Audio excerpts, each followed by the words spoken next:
Welcome to today's video, where we dive deep into one of the most fundamental questions about religion, belief, and truth. The topic is belief without evidence, faith, or delusion. Human beings have always searched for meaning. In the vast and complex universe, where life is fragile and unpredictable, it is natural to ask, why are we here? Who created all this? What happens after death? Religion was born out of this need for answers. But when the answers are not backed by evidence, are they still valid? Or are they simply comforting stories? Is faith in the unseen a noble spiritual path, or a psychological delusion? Let's explore. To begin with, let's understand what we mean by belief without evidence. Belief, in this context, is the acceptance of a claim or idea without objective proof. Religion is full of such claims. The existence of God, heaven and hell, divine judgment,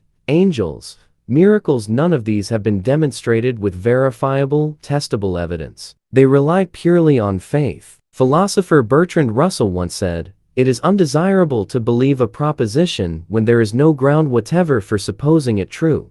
In other words, accepting something without evidence is intellectually irresponsible. Yet billions of people around the world follow religious beliefs based on stories written thousands of years ago, without ever questioning the truth behind them. Osho Rajneesh often criticized blind faith. He said that belief is not a virtue, it is a barrier to truth. According to Osho, belief means you have already concluded something without knowing. It stops inquiry. He encouraged people to doubt, to explore, to meditate, not to follow what others say blindly. In his words, doubt is the beginning of wisdom. Belief without evidence, to Osho, is not spirituality, it is ignorance. Yuval Noah Harari, in his book Sapiens, explains that humans are unique because they can believe in shared myths. Religions, nations, and corporations all are built on stories. These stories work not because they are true, but because enough people believe in them. Harari calls religion a powerful fiction that has helped humans cooperate in large groups.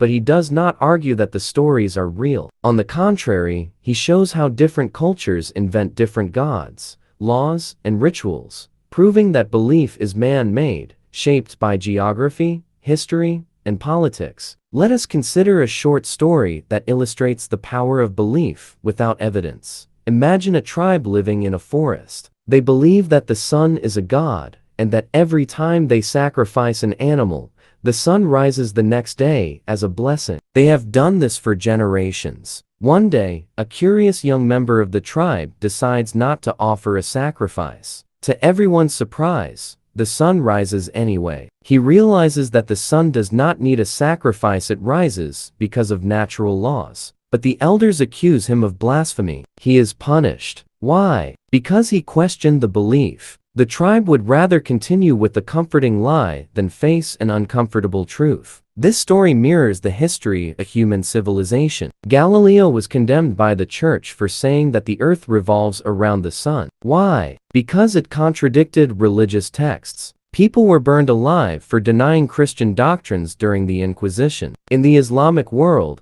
free thinkers like al-Razi and Ibn al-Rawandi were silenced for rejecting religious claims. Throughout history, questioning belief has been dangerous. One of the most common arguments against religion is that it relies on faith instead of evidence. Faith is defined as belief without evidence, or even in spite of evidence. Atheists argue that this is not a virtue, but a weakness. If someone told you there is a dragon in their garage, but you can't see it, touch it, or detect it in any way, would you believe them? Probably not. Then why believe in an invisible God with no evidence, just because a book says so? Religious people often defend this by saying, God is beyond human understanding, but this is a logical fallacy known as special pleading, making an exception for your belief. If a claim cannot be tested or verified, then how can you know it is true? Let's examine some religious arguments and the atheist replies. One common claim is, billions of people believe in God, so it must be true. This is a fallacy called argumentum ad populum, appeal to the majority. Just because many people believe something does not make it true. In ancient times, most people believed the earth was flat. That didn't make it true. Truth is not decided by votes, Another claim is, faith gives people hope and comfort. While this may be true psychologically, it does not prove the truth of the belief. A child may believe their imaginary friend protects them, and that may give them comfort, but that doesn't mean the friend is real. Comfort does not equal truth. Some say religious books are ancient and wise, but age does not equal truth either. Many ancient beliefs have been proven wrong. People once believed that disease was caused by demons. Now, we know about bacteria and viruses. Just because a belief is old doesn't make it correct. Atheists argue that if God created everything, then who created God? The answer, God is eternal, is not satisfying, because it assumes what it is trying to prove. It is a circular argument. If everything needs a cause, then so does God. If God doesn't need a cause, then maybe the universe doesn't either. Let's look at some historical and archaeological evidence. There is no archaeological evidence for many religious stories. For example, there is no physical proof of the global flood described in the Bible. There is no evidence that millions of Israelites wandered the desert for 40 years. These are myths, not facts. Historians know that religious texts are full of contradictions, written by different authors over centuries, edited and translated many times. In nature, we see no sign of divine design. Instead, we see evolution. Animals adapt, change, and evolve over millions of years through natural selection. There is no need for a God to explain this. The fossil record, DNA, and the diversity of life all point to a natural, not supernatural, explanation. Even animals do not believe in gods. They live in the same world, face the same dangers, and show intelligence, love, and fear. But they do not build temples or pray. If religion were a universal truth, wouldn't we see it in all intelligent beings? But religion is purely human, it is cultural, not cosmic. Let's talk about how belief spreads.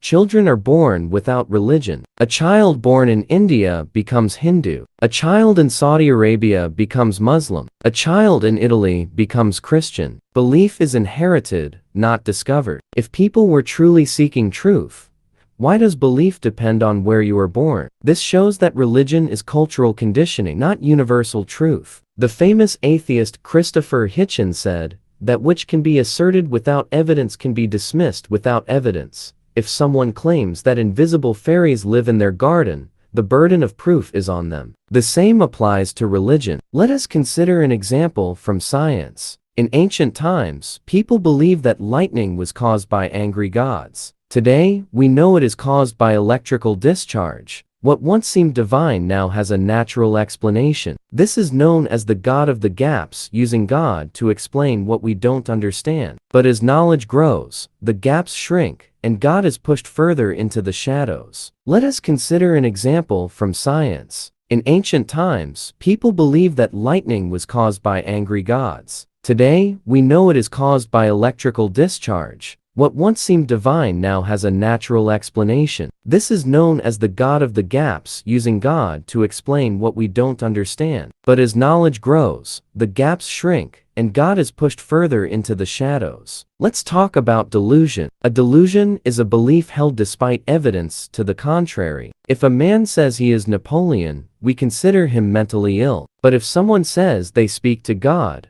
we consider them holy. Why? Both are making extraordinary claims without evidence. The line between faith and delusion is thin and often protected by tradition. Religious institutions often discourage questions. Faith is praise. Doubt is punished. But doubt is the path to knowledge. Science begins with doubt. Philosophy begins with doubt. Progress begins with doubt. Even in religious texts, doubt is often portrayed as evil. But why fear questions, unless the answers are weak? To summarize, belief without evidence may feel good, but it does not lead to truth. It leads to dogma, division, and sometimes destruction. History is full of religious wars, persecutions, and intolerance, all fueled by blind belief. If we want a better world, we must value truth over tradition, evidence over emotion, and reason over faith. Because in the end, only truth sets us free. Thank you for watching. If this video made you think, share it with someone who still believes without evidence. Let's keep the conversation going. stay rational, stay curious.